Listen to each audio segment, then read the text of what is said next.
Olá, vamos agora resolver a questão 20 do simulado. O enunciado pede para você encontrar uma alternativa em que a vírgula foi utilizada para marcar o deslocamento, ou seja, a inversão, de uma informação secundária em relação à principal. Talvez você não tenha entendido essa informação secundária do enunciado. Quando a gente fala em informação secundária, é equivalente a falar de uma informação que é um acessório. Essas informações secundárias, essas informações que são acessórios, nós classificamos na análise sintática como adjunta adverbial. Toda adjunta adverbial, que é aquilo que vai indicar uma circunstância, vai indicar o tempo em que a ação foi feita, ou vai indicar o lugar em que a ação foi feita, ou o modo como a ação foi feita, a gente considera, no mundo da análise sintática, um acessório, uma informação que é um acessório, uma informação secundária. E existe uma regra que diz que o adjunto adverbial ele tem que estar no fim do período. Mas se você pegar esse adjunto adverbial, que deveria estar lá no fim, e trazer para o começo do período, você é obrigado a separá-lo por vírgula, justamente para marcar essa inversão, esse deslocamento. Isso também vale se o adjunto adverbial for para o meio do período. Se ele for para o meio do período, ele ganha duas vírgulas. Uma vírgula antes, uma vírgula depois, para marcar o seu deslocamento. Por conta disso, a resposta era a letra D. Toda essa informação aqui, ó, cada vez que Dona Camila queria ir-se embora, toda essa oração, ela tem um valor de tempo, né? Então vamos interpretar. Quando que eles pediam muito para que ela ficasse? Quando que eles faziam esse pedido? Quando ou cada vez que Dona Camila queria ir embora. Né? Esse cada vez que, inclusive, ele tem uma ideia de tempo e ele equivale à conjunção quando. Então, como isso transmite uma ideia de tempo, nós temos aqui um adjunto adverbial.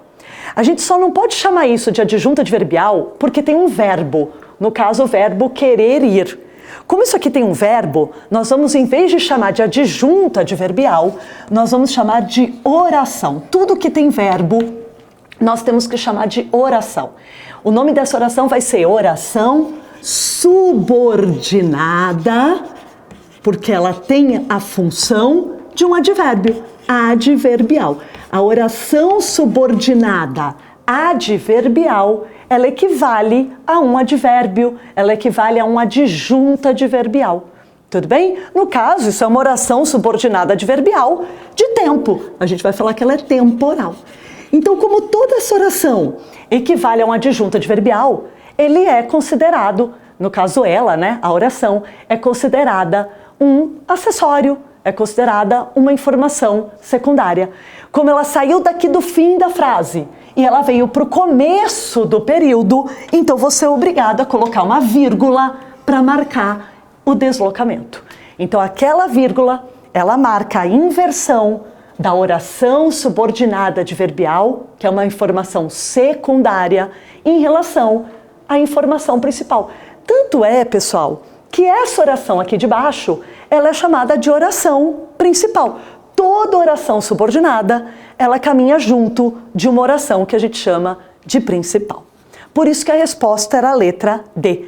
Agora, em todo caso, eu vou te falar rapidamente, sem colocar aqui na lousa, você deve ter a questão aí com você, eu vou falar rapidamente o motivo das outras vírgulas. Na letra A, amou tanto a mocidade e a beleza que atrasou o seu relógio, essa vírgula também está separando uma oração adverbial.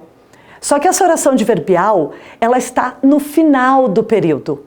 Então ela não está deslocada, a vírgula não serve para marcar um deslocamento, porque ela não apareceu no começo, ela não apareceu no meio, ela está na sua posição, ela está lá no final do período.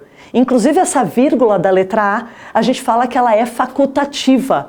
Todas as vezes que uma oração adverbial aparecer depois da oração principal, no final do período, você pode ou não colocar a vírgula. No caso aqui, o Machado de Assis quis colocar a vírgula, mas essa vírgula é facultativa. No caso da letra A, você vai encontrar, na verdade, duas orações adverbiais. A oração que atrasou o seu relógio, que dá uma ideia de consequência, ela amou tanto a mocidade, que qual foi a consequência? Que atrasou o relógio. E depois tem uma outra oração adverbial, que transmite a ideia de finalidade. Para quê? Para que ela atrasou o relógio? A fim de ver se podia fixar esses 2 minutos de cristal. Então a gente tem aí na sequência 2 orações adverbiais, mas que estão no final do período. Na letra B, quando ele fala não se desconsole, vírgula, Dona Camila, nós temos aí um vocativo. O vocativo, ele pode estar em qualquer lugar da frase, ele pode estar no começo da frase, ele pode estar no meio da frase ou no final da frase. Ele serve para chamar a atenção da pessoa. Então não existe deslocamento para vocativo. Não existe uma posição fixa para o vocativo para você falar que ele foi deslocado, para você falar que ele foi invertido. Ele pode estar em qualquer lugar, no começo, no meio do fim, e não importa onde ele esteja, todo vocativo tem que ser separado por vírgula. Na letra C, não há castelo mais vasto do que a vivenda destes bons amigos, vírgula, nem tratamento mais obsequioso do que o que eles sabem dar às suas hóspedes.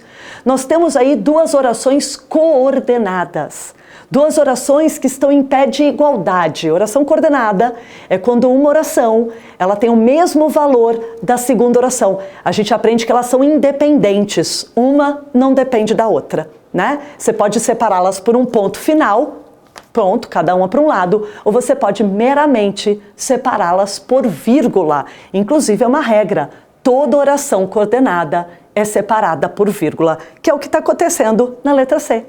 E é muito parecido com o que acontece na letra E, quando ele fala, vinham então novos folguedos, vírgula, cavalhadas, vírgula, música, vírgula, dança, vírgula, uma sucessão de coisas boas. Todos esses elementos separados por vírgula, eles estão em pé de igualdade, eles estão coordenados entre si. Só não tem verbo, então não posso falar em oração. Oração é aquilo que tem verbo. Então, como não tem verbo, a gente só vai falar que são elementos, são palavras que estão coordenadas entre si. E todos esses elementos que estão coordenados, eles precisam ser separados por vírgula. Normalmente a gente aprende essa regra dizendo que a gente usa vírgula para separar uma enumeração. Nós temos aqui uma enumeração. O que vinham? Folguedos, cavalhadas, música, dança. Então eu estou enumerando tudo que virá, tá bom? Então nós temos aí vírgulas para marcar elementos, separar elementos enumerados. Espero que você tenha entendido todas as alternativas e resposta correta, letra D.